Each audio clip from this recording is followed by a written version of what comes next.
Boa noite, tudo bem? Obrigado pela sua presença aqui. Nós estamos no mais um curso A Bíblia Ensina, aqui pelo Grupo de Estudos de Vargem Grande Paulista. Você é o nosso convidado especial. Muito obrigado pela sua presença e é um prazer ter você aqui conosco. Neste momento nós vamos deixar o PowerPoint aí na sua tela, você não vai me ver por enquanto, e nós vamos apresentar algumas ilustrações, alguns ensinos bíblicos para que nós possamos estudar hoje sobre o tema da salvação, tá bem?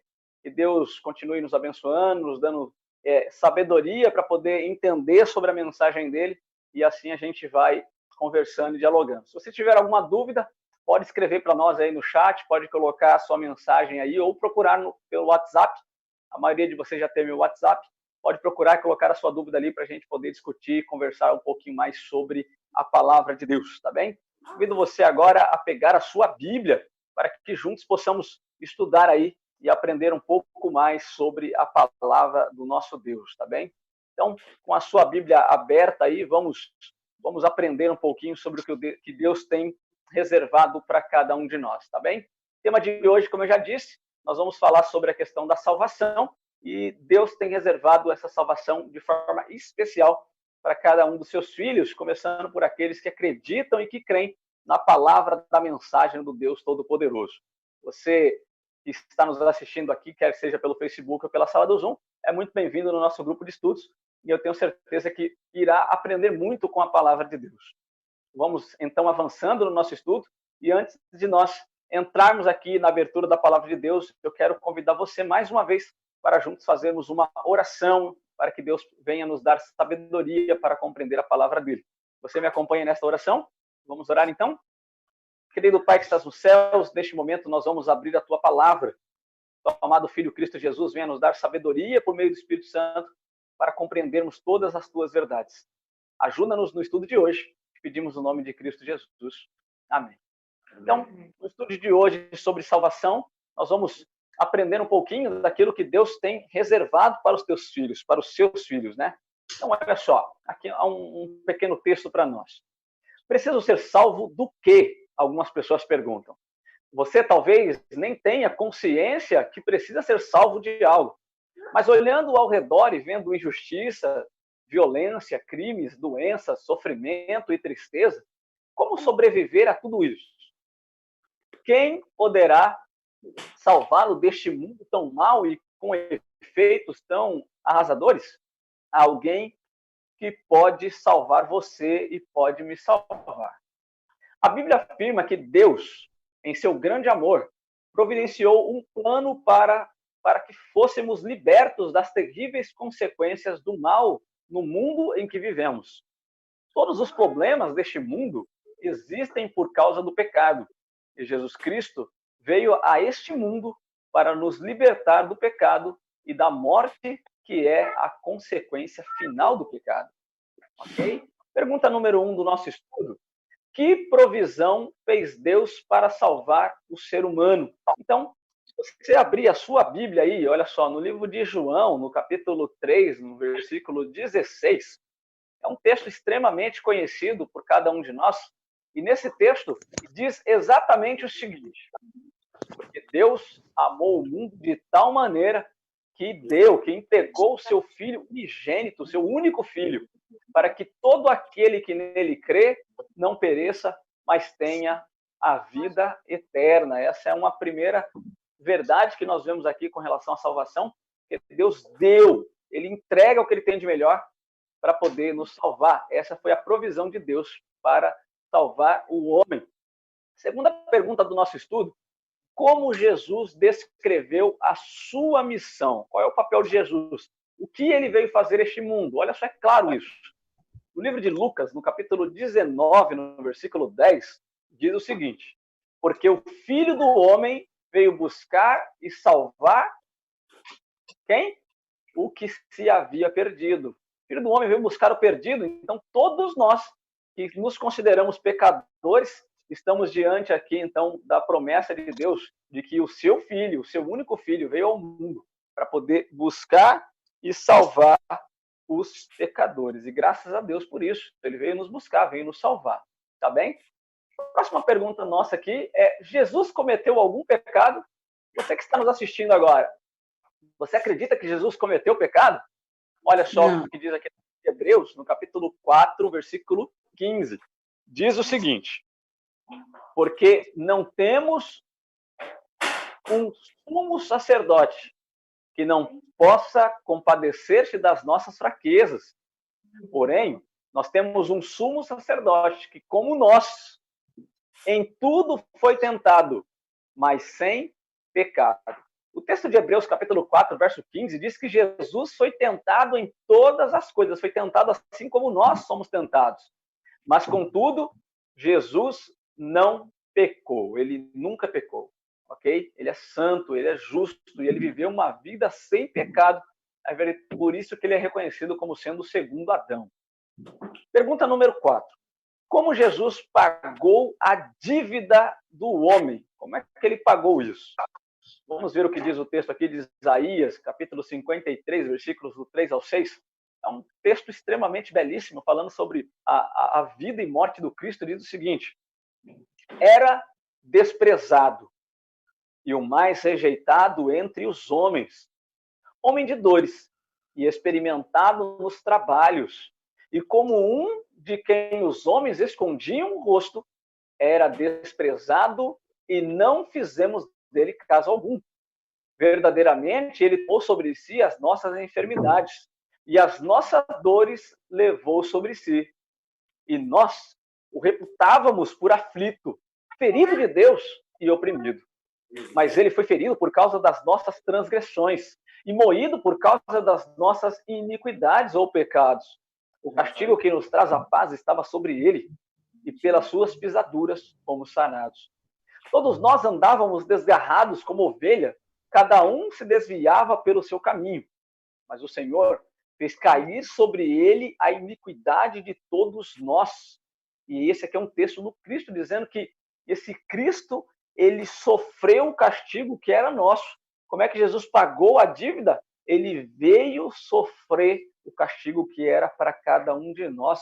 E ele foi levado ao matador como uma ovelha, diz ali o texto de Isaías. Então, ao ser levado e pendurado numa cruz, Jesus, como uma ovelha, não abriu a sua boca. E então ele entrega o seu corpo para poder pagar o preço que o pecado exigia, que era da morte. Aquele que peca tem que morrer. E então Jesus morre no lugar de nós que somos pecadores. Ok? Próxima pergunta aqui diz o seguinte: que ato assegurou a nossa salvação? Qual é a certeza que nós temos que nós seremos salvos ou que estamos salvos? A certeza é essa aqui, ó. Que ato assegurou a nossa salvação? No livro de 1 Coríntios, capítulo 15, versículos 20 a 22, diz o seguinte: o apóstolo Paulo, escrevendo aos Coríntios, diz assim: mas de fato, Cristo ressuscitou dentre os mortos e foi feito as primícias dos que dormem, ou seja, foi o primeiro. Porque assim como a morte veio por um homem, neste caso Adão, também a ressurreição dos mortos veio por um só homem. Porque assim como todos morreram em Adão, assim também todos serão vivificados em Cristo Jesus. E eu pergunto para você, você crê que Jesus Cristo tem poder para salvar todas as pessoas? Você acredita nisso? Se você acredita, levanta a sua mão aí para nós vermos que de fato você entende e aceita a mensagem desse Salvador. Uma mensagem de um Salvador que tem poder para poder realmente nos perdoar e nos purificar de toda a nossa injustiça. Vou colocar aqui a tela do Zoom para todo mundo visualizar. Essa aqui são as pessoas que estão estudando conosco nesse exato momento aqui, ok? Vou abrir aqui para que você possa visualizar as pessoas que conosco estão participando. São pessoas aqui do nosso distrito, são pessoas que estão participando ativamente aqui nas tarefas da igreja, e nós estamos com esse grupo buscando aprender um pouquinho mais sobre a palavra de Deus, buscando interagir um pouquinho mais. E agora que nós lemos esses textos, eu gostaria que vocês, fica aí aberto para você tirar as suas dúvidas, fazer as suas perguntas, caso você as tenha, ok? Estamos abertos a perguntas. Vou voltar aqui à primeira pergunta. Que provisão Deus fez para nos salvar? Ou seja, como é que Deus salva nós que somos pecadores? Qual é a forma que Deus utiliza para nos salvar? Alguém se lembra como é que é feito isso? Como é que Deus nos salva? Como é que acontece esse processo de salvação? Pode abrir o microfone todo mundo aí, vamos dialogar, vamos bater um papinho. Tá bem, E aí? pastor? Como é que funciona? Pode falar aí, Lilian. Então, eu achava que era só aceitar Jesus Cristo como Senhor e Salvador, ser batizada. Eu estava ouvindo o livro da Ellen G. White, Visões do Céu. Não é muito bem assim, não. Tem mais coisas. Como é que você entendeu a salvação lá, Lilian, segundo o livro Visões do Céu, de Ellen White? Que a gente tem que fazer as coisas assim, ter o mesmo caráter de Deus, ser mudado pelo Espírito Santo, e a salvação é todos os dias. É você aceitar o Senhor Jesus Cristo como Senhor todos os dias na sua vida. Não só um dia. Existe um processo, então. Então, segundo o que a Lilian leu aí, ou que ela mencionou, ela diz que salvação não é simplesmente aceitar Jesus. Então, por exemplo, eu fiz uma pergunta ali. Quantos acreditam em Jesus aí? Eu pedi para levantar a mão, todo mundo levantou a mão. Lembra disso? Sim. Lembra? Todos levantaram as mãos aí? E aí eu pergunto, será que isso é suficiente para nós sermos salvos? Será que o simples levantar de mão é suficiente para nós aceitarmos e entendermos a salvação de Cristo Jesus? Como é que funciona isso aí, hein? Vamos bater um papinho sobre isso aí? Estamos recebendo aqui o Cristiano no nosso meio, está entrando também aí o Wagner. Então, vou tentar contar uma história aqui para a gente entender como é que funciona. Vamos imaginar o seguinte, vamos imaginar que uma pessoa, ela está prestes de morrer, está à beira da morte. E essa pessoa, então, ela viveu uma vida toda de pecado, ok? E aí, naquele momento da morte, um cristão, chega para ela, leva a palavra de Deus e pergunta, você aceita Jesus como seu Senhor e Salvador? E a pessoa diz o seguinte, eu aceito. E, de fato, Deus conhece o coração das pessoas e digamos que aquela pessoa realmente aceitou Jesus. A pergunta que eu faço para você agora é a seguinte, qual é a certeza que nós temos de que essa pessoa realmente está salva? Entenderam a pergunta? Eu que tenho que acreditar nisso, né? Eu que tenho que crer nessa verdade. A salvação só depende de mim. Será que depende de nós a salvação? Depende de mim, claro. Depende de nós aceitarmos, né? Sim. Ok? Quando nós aceitamos, nós de fato entendemos e colocamos à disposição da salvação de Deus. O apóstolo Paulo, ele tem um texto que ele diz o seguinte, pela graça sois salvos mediante a fé em Cristo Jesus. Isso não vem de vocês, é um presente que Deus dá para cada um de nós, e por meio desse presente nós entendemos que a salvação ela vem por meio do Cristo. Mas existe um processo diante da salvação, e esse processo ele é contínuo. Então, olha só, o texto que eu mencionei para vocês se encontra no livro de Efésios, no capítulo 2, a partir do versículo 8. E aqui no texto de Efésios, capítulo 2, versículo 8, diz o seguinte, porque pela graça sois salvos mediante a fé, ou seja, quando a gente acredita em Cristo, nós somos salvos, ok? E aí ele continua dizendo o seguinte, isso não vem de vocês. Deu para entender? É o Espírito Santo. Isso não é de nós. A salvação ela é única e exclusivamente um dom, ou seja, é um presente que Deus concede a cada um de nós. Então, o que eu preciso fazer para ser salvo? Aceitar o Jesus. Vou dar um exemplo. Se eu fizer caridade para as pessoas, eu vou ser salvo por causa disso? Se não tiver fé em Jesus, não. Se eu distribuir os meus bens aos pobres, eu vou ser salvo por causa disso? Se eu entregar tudo que eu tenho para a igreja, eu vou ser salvo por causa disso? Não. No passado, muitas pessoas acreditavam que seriam salvas por meio da atuação, ou seja, das boas obras. Achavam que fazer boas obras era suficiente para a salvação. Quem falou aí? Wagner, eu te falei, Wagner. Eu falei que... aí, Wagner. Tudo bem? Desculpa interromper. Pode falar, Wagner. Estamos no estudo aqui, todo mundo compartilhando. O senhor está falando que a salvação é um dom de Deus e não adianta nem a gente guardar a lei de Deus, porque ela também não nos salva. Ela apenas nos mostra o caminho que a gente tem que seguir para não sairmos exatamente da santificação, que é a parte onde a gente tem que caminhar para chegar junto a Deus. Mas o fato de a gente guardar a lei não nos salva do perigo de perder a nossa estada no céu, vamos dizer assim. Ok. Então, pode falar, Lília. Na verdade, a lei, ela mostra o meu pecado. Pecador. Perfeito. A lei apenas aponta, né? A salvação a gente tem que entender que ela é única e exclusivamente por meio do Cristo. Ok? As nossas atitudes, elas vão mostrar se nós de fato estamos salvos. Existe um texto que Paulo menciona com relação ao fruto do Espírito, e ele diz o seguinte, ele faz uma lista sobre esses frutos. E com relação ao fruto do Espírito, nós entendemos que todo aquele que está em Cristo Jesus, ele demonstra, ou seja, a vida dele se torna uma evidência se de fato ele está servindo a Deus ou não. Como é que funciona isso? Imagine que você encontra uma pessoa que ela é, de fato, carrancuda, ela nunca está de bem com a vida, ela responde áspero às pessoas, ela sempre dá bronca em todo mundo, e ela se diz cristã. Eu pergunto, nós entendemos que a salvação vem por meio do Cristo, mas será que esse jeito bruto de lidar, essa situação mais áspera de tratar as pessoas, evidencia que, de fato, ela serve o Deus verdadeiro? Como é que vocês pensam isso? Mas aí nós vai estar julgando, né? Nós não pode julgar. Olha só, nós não podemos julgar, mas a palavra de Deus diz o seguinte, se alguém está em Cristo, nova criatura é. Mas se ela está no caminho. As coisas velhas já passaram. Então, olha só. Ela está no caminho. Vamos tentar entender. Olha só.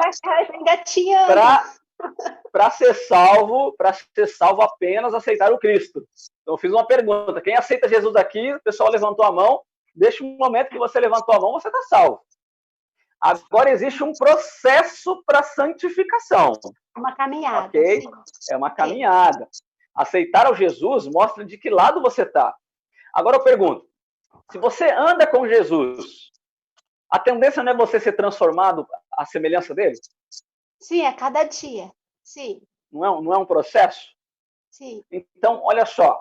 Lembra da história de João? João estava lá andando com Jesus, nos primeiros momentos da história ali do Evangelho, e João viu umas pessoas que não estavam aceitando a mensagem. Então, o próprio Cristo falou o seguinte, Senhor, peça para que o Senhor desça fogo do céu aí e consuma todas essas pessoas. Ok? E aí, olha só que interessante. João, um servo do Deus, entendia que deveria andar com Cristo, mas esse mesmo João pediu para descer fogo do céu para queimar as pessoas. Foi o início da caminhada, entenda isso. Foi o início da caminhada. Mas com o passar do tempo, depois de 3 anos e meio, quando João estava andando com Cristo, João foi conhecido como sendo o discípulo do amor.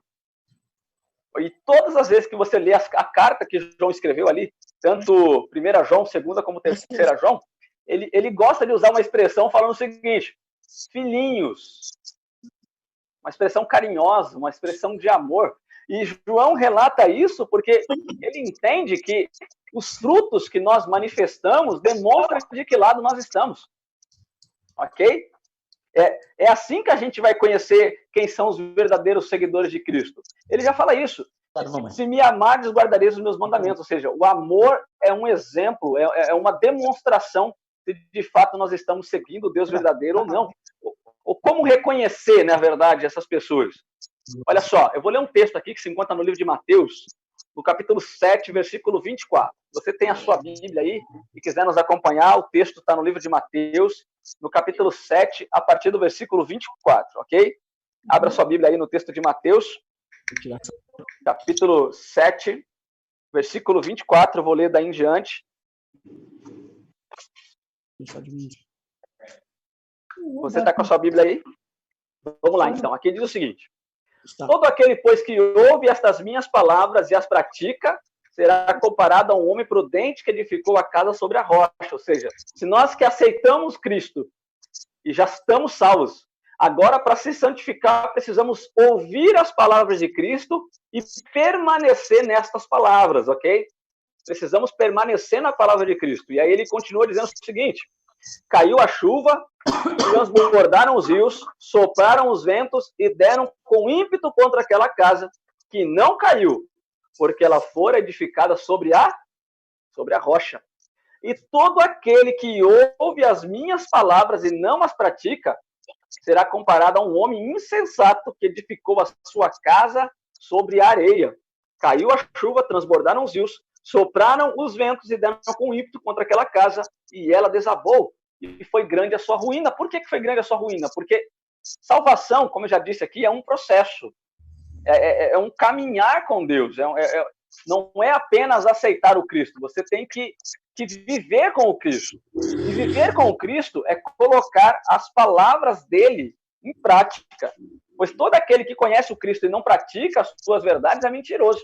E nele não está a verdade. Então, nós devemos praticar essa mensagem de salvação.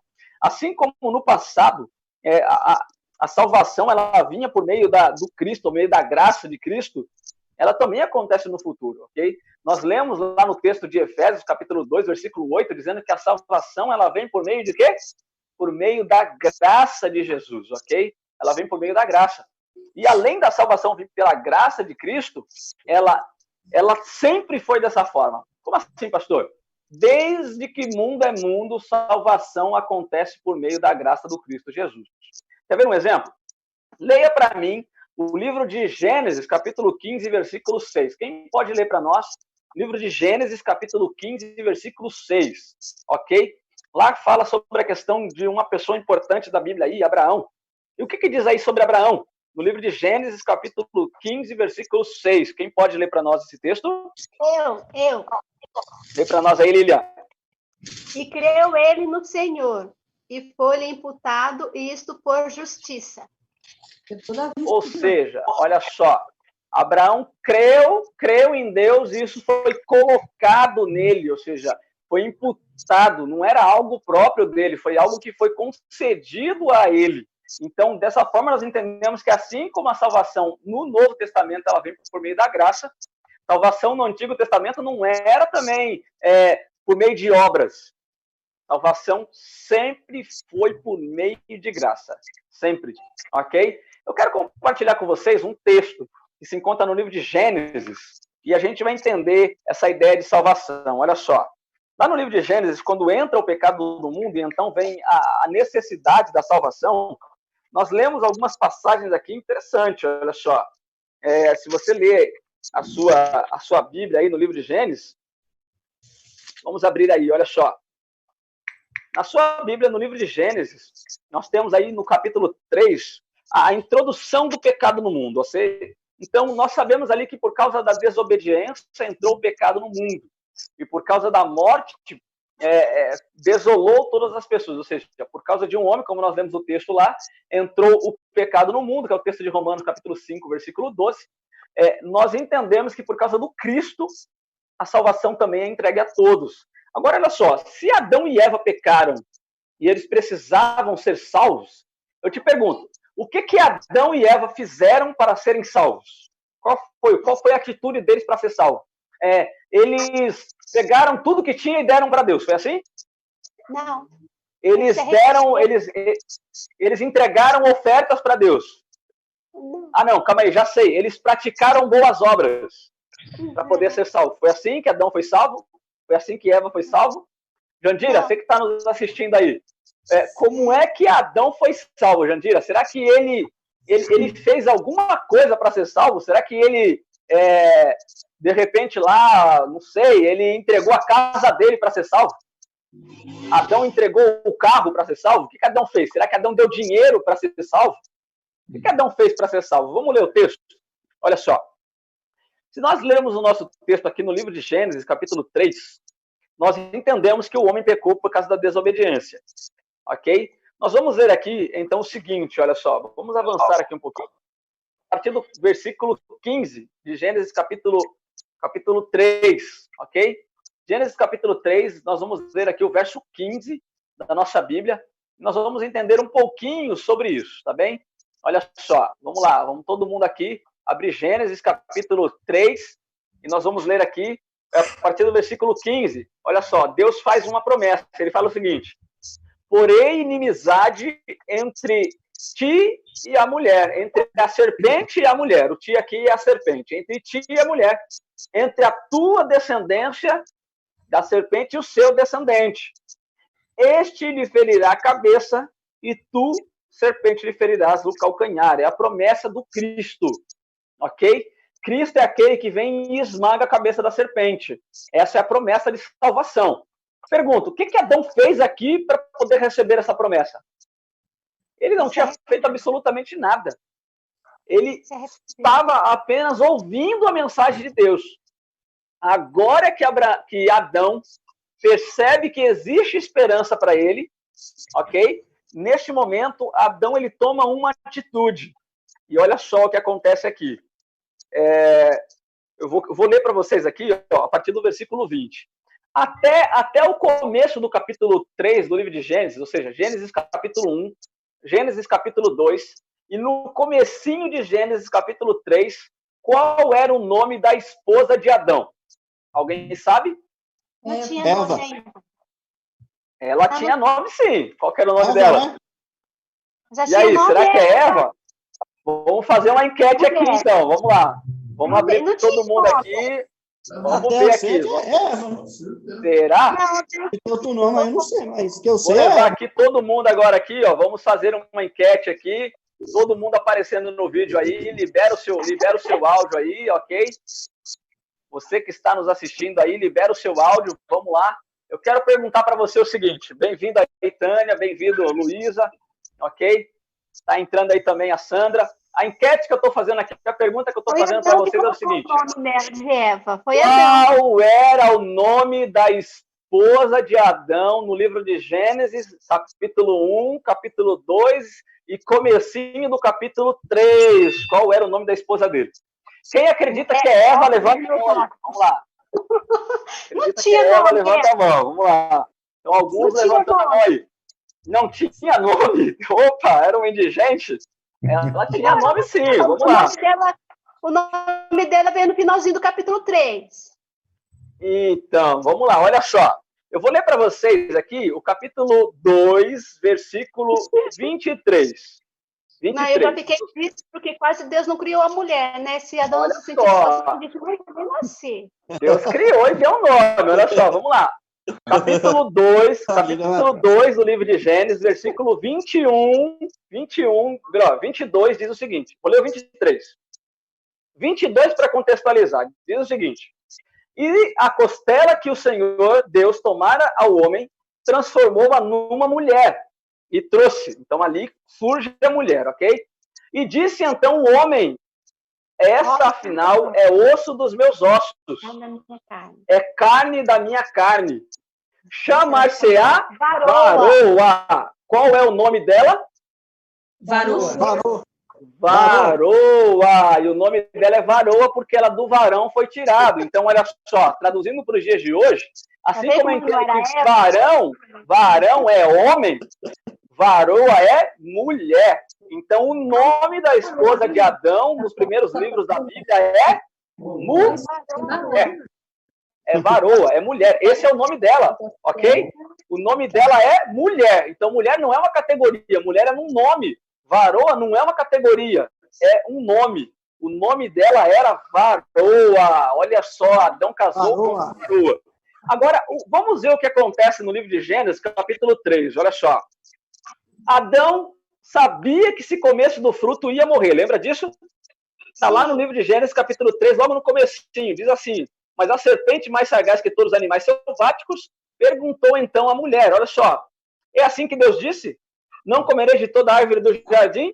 Respondeu-lhe a mulher, do fruto da árvore do jardim podemos comer, mas do fruto da árvore que está no meio do jardim, disse Deus, dele não comereis, nem tocareis nele para que não morrais. Ou seja, Deus deu uma ordem lá no livro de Gênesis, dizendo o seguinte, podem comer do fruto, mas do fruto da árvore do conhecimento do bem e do mal não comam, pois o dia que vocês comerem, certamente morrerão. O homem comeu e foi desobediente, e por isso morreu. Adão comeu, A mulher comeu, e agora Adão, sabendo que ia morrer porque tinha comido, o que acontece agora? Olha só o milagre da salvação, olha só o que acontece aqui. Milagre da salvação acontece exatamente nesse princípio aqui, ó. Vamos ler aqui a partir do versículo 20. Olha só o milagre acontecendo no versículo 20. Qual era mesmo o nome da esposa de Adão? Varoa. Boa, mulher. Olha o que acontece no versículo 20. E deu o homem o nome de Eva à sua mulher. Percebeu o que acontece aqui? Sim, deu o nome nela. Adão muda o nome dela. Por que Adão mudou o nome da mulher dele? Por quê? Olha o significado do nome dela. Olha o significado do nome dela aqui, ó. Acompanhe comigo. Diz o seguinte: por ser a mãe de todos os seres humanos. Ok? No versículo 20, Adão muda o nome da esposa dele de mulher, varoa, para Eva. Se você for procurar o significado do nome Eva, sabe o que você vai encontrar? Vida. Eva significa vida. Adão, por ter desobedecido a Deus, ele estava morto. E agora que Deus promete que alguém iria morrer no lugar dele, Adão entende e passa a ter vida. Esperança. E eu pergunto, o que Adão fez? O que Adão fez para receber a salvação que foi dada para ele no capítulo 3, versículo 15 e intensificado no versículo 20? O que ele fez? Aceitou. Ele simplesmente fez nada. Adão não fez absolutamente nada. Deus prometeu para ele um Salvador e ele acreditou nesse Salvador. Agora sim, acreditar no Salvador é uma atitude que nós devemos fazer. A salvação não vem por meio das nossas obras. A salvação não vem por meio do nosso dinheiro. A salvação não vem por meio do nosso cargo, emprego. A salvação não vem por meio do nosso conhecimento. A salvação não vem por meio do nosso conhecimento bíblico. Olha só, pessoas conhecem da Bíblia e acham que você salva por causa do conhecimento. Salvação só vem por meio do Cristo. Ok? Isso desde quando? Desde sempre. Agora, olha só o versículo 21. Lê comigo o versículo 21. Fez o Senhor Deus vestimenta de pele para Adão e sua mulher e os vestiu. Entendeu o que aconteceu aqui agora? No livro de Gênesis, diz que o homem estava nu e não se envergonhava. Isso é o finalzinho do capítulo 2. Aqui diz o seguinte, olha só. Ora, um e o outro, homem e mulher, estavam nus e não tinham vergonha um do outro. Ok? Essa era a condição deles. Ou seja, eles eram puros, eles eram íntegros, eles eram perfeitos. Em outras palavras, eles eram puros. Quando o pecado entra na vida do ser humano, o que acontece com ele? Ele deixa de ser puro, ele deixa de ter essa santidade e passa a ter uma pecaminosidade, passa a ter, então, uma natureza imoral. E essa natureza imoral que é apresentada aqui para nós, coloca o homem na seguinte condição. Olha só, a condição dele agora é o quê? Ele se sente desprotegido, ele se sente, então, meio envergonhado. Então, olha só o que diz aqui. Depois que eles comeram do fruto, em Gênesis 3, capítulo 3, versículo 5, diz assim: porque Deus sabe que no dia em que dele comerdes, se abrirão os olhos e como Deus sereis conhecedores do bem e do mal. A serpente prometeu que iria abrir os olhos deles, e então os olhos de fato foram abertos. Se você ler o versículo 7, diz assim, ó: abriram-se então os olhos de ambos e perceberam que estavam nus. Cozeram ou fizeram para eles com folhas de figueira, cintas, roupas, né? Então diz aqui, ó, percebendo que estavam nus, cozeram folhas de figueira, colheram folhas de figueira e fizeram cintas para si. O homem, quando foi feito por Deus, ele estava nu e não sentia vergonha. Quando o homem peca, o homem sente vergonha, a necessidade de ter uma roupa. E aí o que o homem faz? Prepara uma roupa com folha de figueira. Quando Deus entrega a graça para o homem, o que Deus faz? Retira a vestimenta de figueira e coloca uma vestimenta agora de pele de animal. Quem aqui já foi criado na roça ou já passou pela roça alguma vez? Alguém conhece roça aí? Conhece? Existe alguma forma de eu conseguir pele de animal sem matar o bicho? Não, né? Não. E aí? Será que é possível? Então vamos lá. Até é possível. Posso tirar a pele do bicho com ele vivo ainda, mas a dor vai ser grande. Meu Deus do céu. É possível ter pele de animal sem derramamento de sangue? Não. É possível tirar a pele sem derramar sangue? Não. Então, quando Deus fala no versículo 21 do capítulo 3, de que ele fez roupa de animais para Adão e Eva, o que aconteceu naquele momento? Matou um animal teve que morrer. Um animal teve que morrer. A Bíblia não fala qual é o animal, mas você imagina qual animal seja? O cordeiro. A gente imagina que seja um cordeiro. A Bíblia não menciona qual é o animal, mas nós imaginamos que seja um cordeiro, por quê? Porque a referência sobre o cordeiro lembra o Cristo. Lembra que nós lemos o texto de Isaías, capítulo 53? Como o cordeiro que foi levado ao matadouro? Assim é representado o Cristo. Lá no livro de João também menciona isso. O Cordeiro de Deus que tira o pecado do mundo. Ou melhor, João menciona isso, mas se encontra nos livros de Mateus, Marcos e Lucas. Okay? Cordeiro de Deus que tira o pecado do mundo. Esse Cordeiro de Deus era o Cristo e é o primeiro a morrer, o primeiro animalzinho a morrer. Morreu quando? Em Gênesis. Morreu em Gênesis. Morreu quando o homem pecou, aceitou a promessa da salvação em Cristo Jesus, e ali, naquele momento, ele foi salvo. Mas o texto de Romanos, capítulo 6, versículo 23, diz que o quê? O salário do pecado é a morte. Adão morreu naquele dia fisicamente? Adão deixou de existir naquele dia? Não. Se Adão não deixou de existir naquele dia, alguém tinha que morrer no lugar de Adão. Quem morreu no lugar de Adão? Um animal. Morreu um animal. E aqui nós podemos ver que a graça, a salvação de Deus vem pelo meio da graça. E a graça, não importa o que você faça, tudo que nós fazemos não consegue nos garantir a salvação. Desculpa. Não é coronavírus, porque eu já fiz o teste, tá? Mas vamos lá, vamos continuar aqui. A salvação, a gente tem que entender que a salvação ela vem por meio da graça. Única e exclusivamente por meio da graça. Vem única e exclusivamente por meio do sacrifício do Cristo Jesus. Mas o que nós devemos fazer para sermos salvos?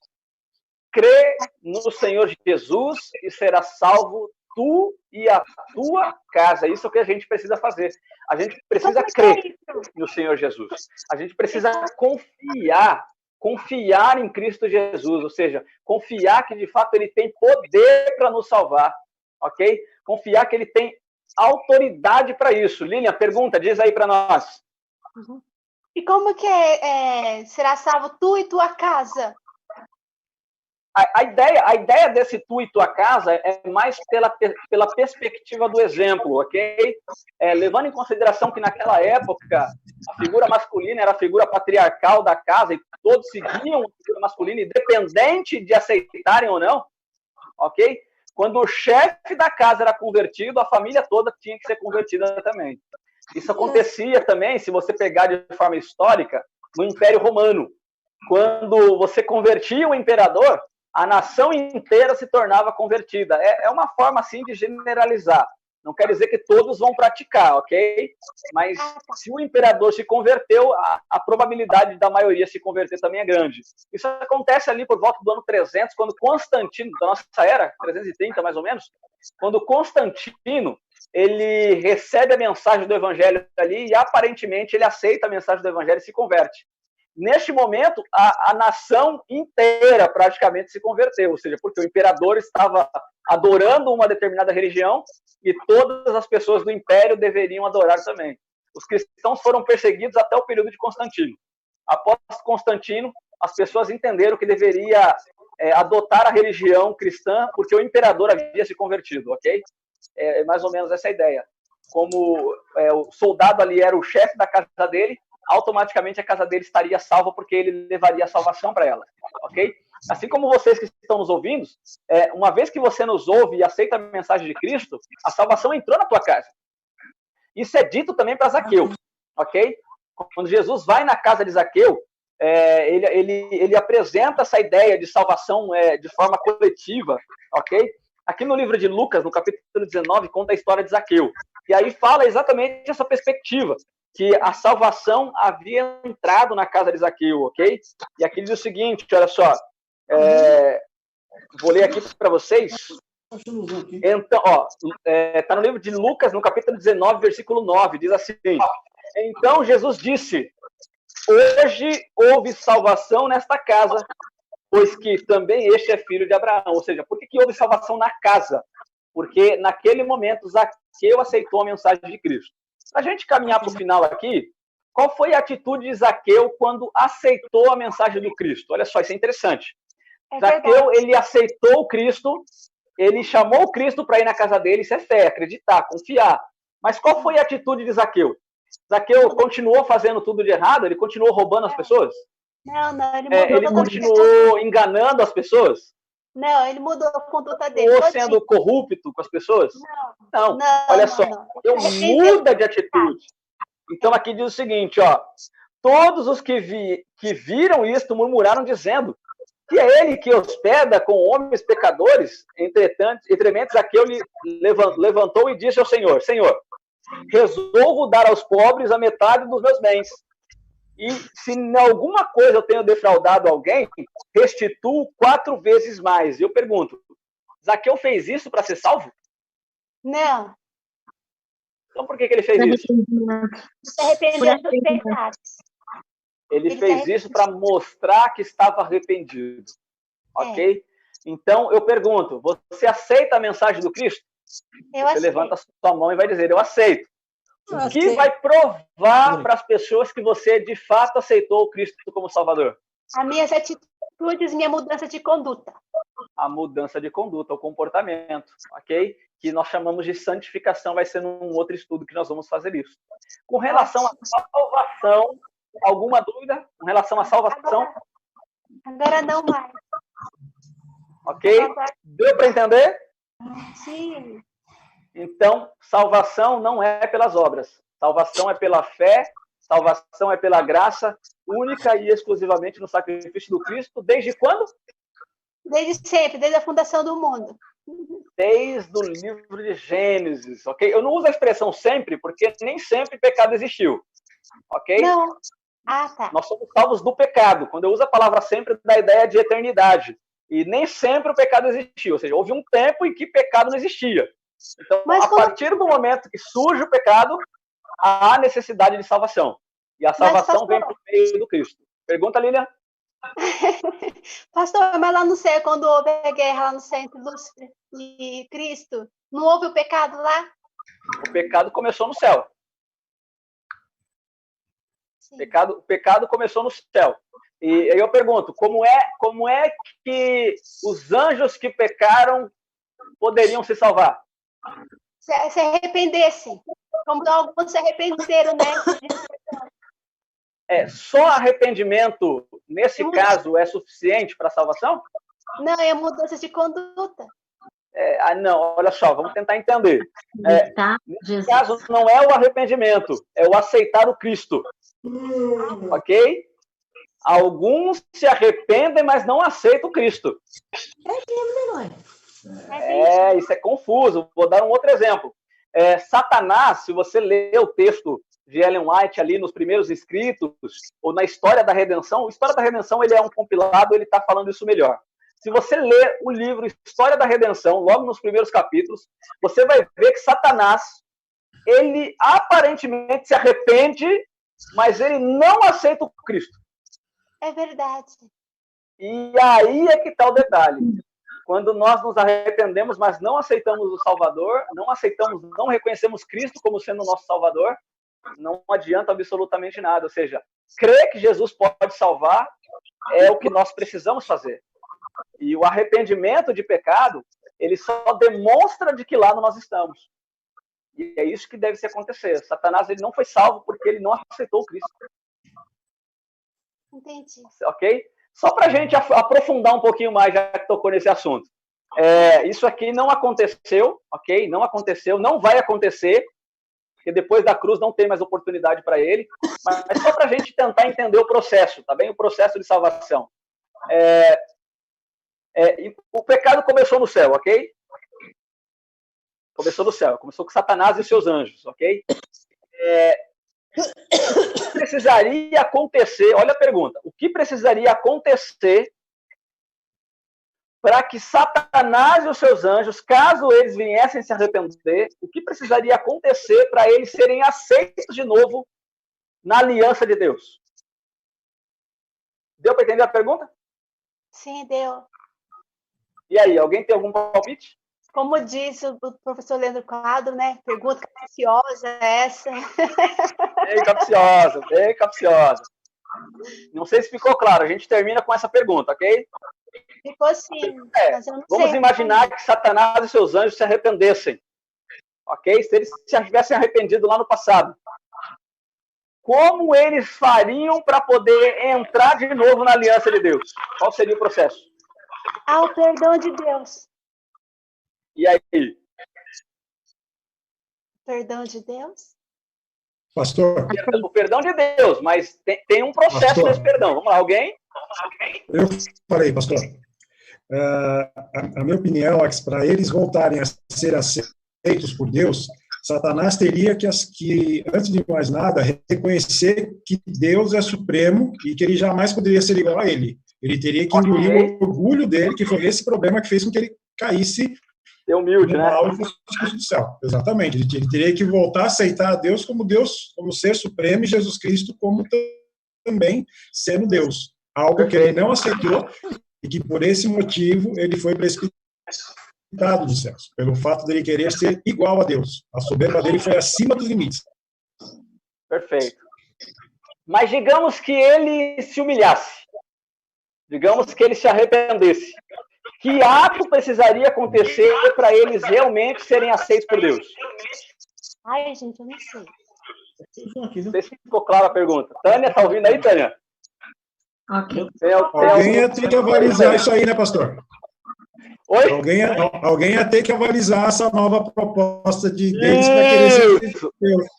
Vai nessa linha aí, alguém teria que validar. Alguém ia ter que assinar um documento avalizando. Não, eu confio que eles estão realmente arrependidos. Ia ter que ter de novo a mão de Cristo nesse meio para poder interceder junto a Deus, porque Deus não ia aceitar de maneira simples e objetiva ele se arrepender. Teve uma quebra da lei, né?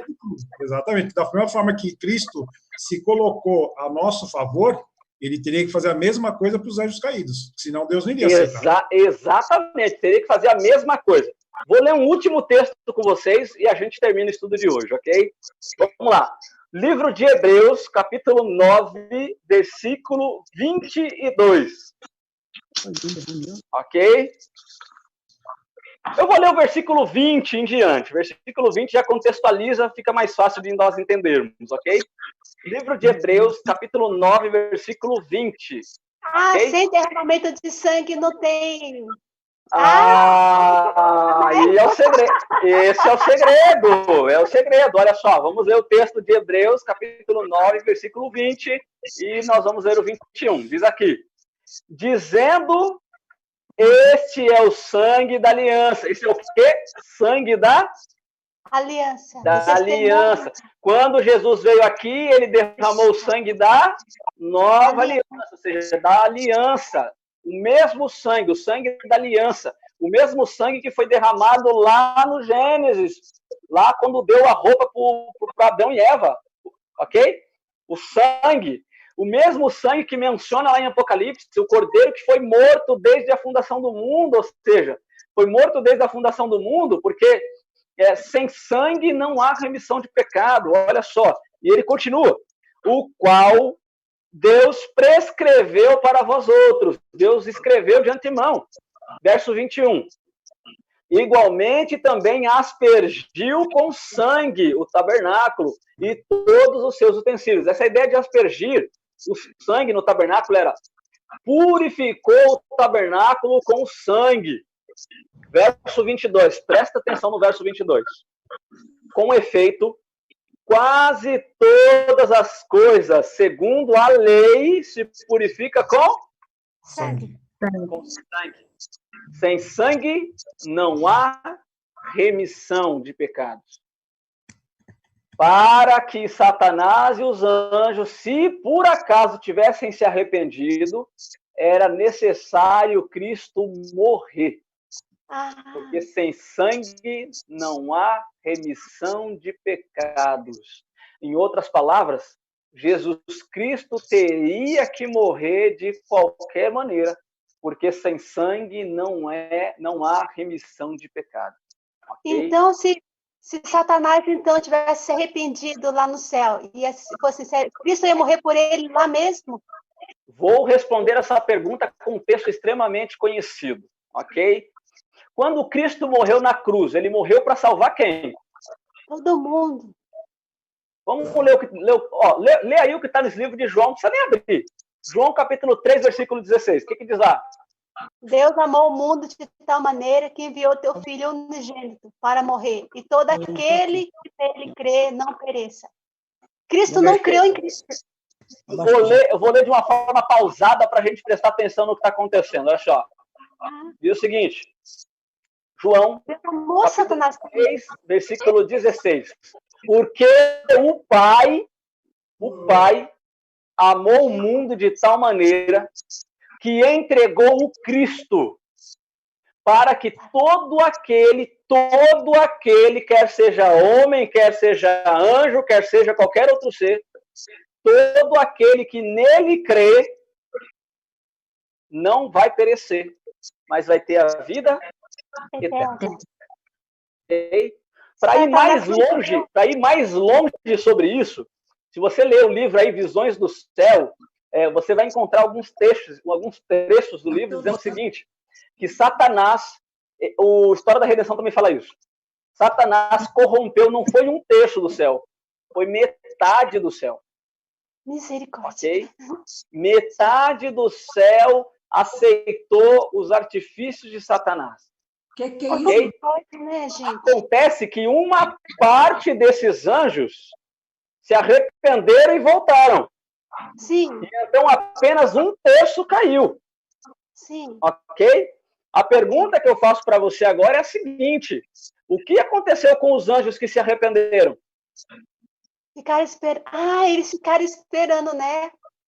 Por isso que Jesus ficaram esperando a morte de Cristo, para eles sem derramamento de sangue. Teve que morrer para poder restaurar todo aquele que nele crê.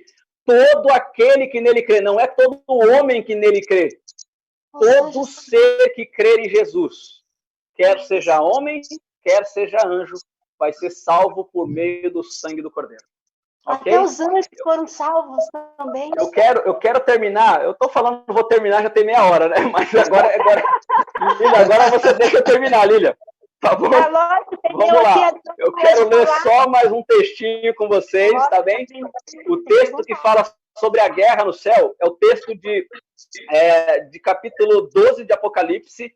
A partir do versículo 7 fala sobre a guerra no céu, ok? E agora eu quero ler para você o versículo 10 do livro de Apocalipse, capítulo 12.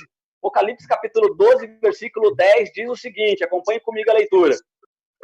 Então ouvi grande voz do céu, proclamando. A voz veio do céu, e ela proclamava o seguinte: agora veio a salvação, o poder, o reino do nosso Deus e a autoridade do seu Cristo, pois foi expulso o acusador dos nossos irmãos, o mesmo que os acusava de dia e de noite diante do nosso Deus. Verso 11, olha só o verso 11. Eles, pois, o venceram por causa do sangue do Cordeiro e por causa da palavra do testemunho que deram. E mesmo em face da morte, não amaram a própria vida. Ou seja, eles venceram por meio do sangue do Cordeiro. Quantos venceram por meio do sangue? Todo aquele que acredita, todo aquele que aceita e todo aquele que dá evidência da sua salvação em Cristo Jesus. As nossas boas obras não nos salvam, mas as nossas boas obras mostram de que lado nós estamos, ok? Que Deus abençoe você. Muito obrigado por participar do nosso estudo. E convide os amigos para participar conosco também, ok? Para que possamos aqui fazer muitas perguntas e crescer no conhecimento da graça, tá bem? Que Deus abençoe vocês. Qualquer outra dúvida, estou à disposição via WhatsApp. Tá bom? Vamos fazer uma oração para nós terminarmos o estudo? Vamos. Você a orarmos. Vamos orar?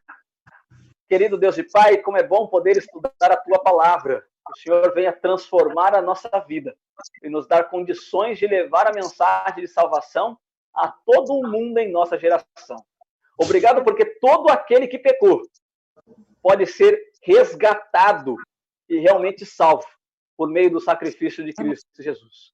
Ajuda-nos, abençoa-nos e que possamos ter a certeza da nossa salvação todos os dias da nossa vida, no nome de Cristo Jesus. Amém. Amém.